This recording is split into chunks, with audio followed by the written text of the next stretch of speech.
Pozdrav svima na Cannonball forumu.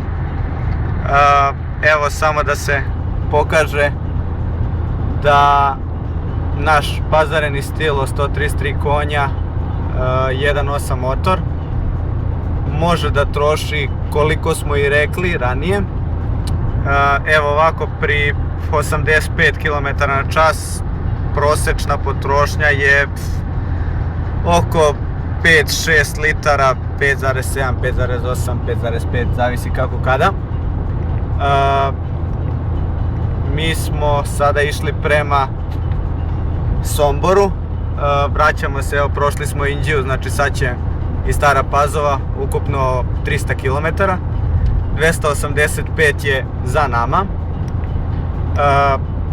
Prosječna brzina pri tome bila je 67 km/h.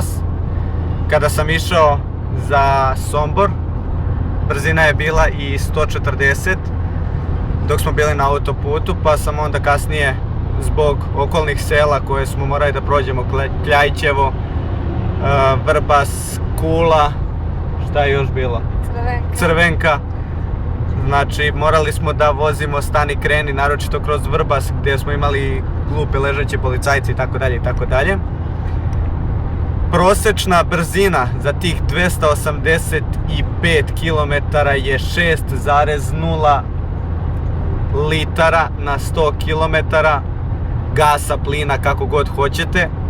Znači potpuno je normalna potrošnja bez preuveličavanja. Evo sad sam vam i pokazao, znači 200, koliko sam rekao, 85 km, tačnije evo sad već 286,8.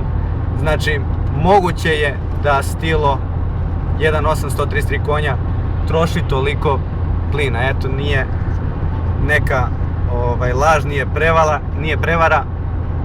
Pa ako ne verujete, onda ćemo na nekom okupljanju ponovo da se isprobamo. Hajde, čao svima, vidimo se.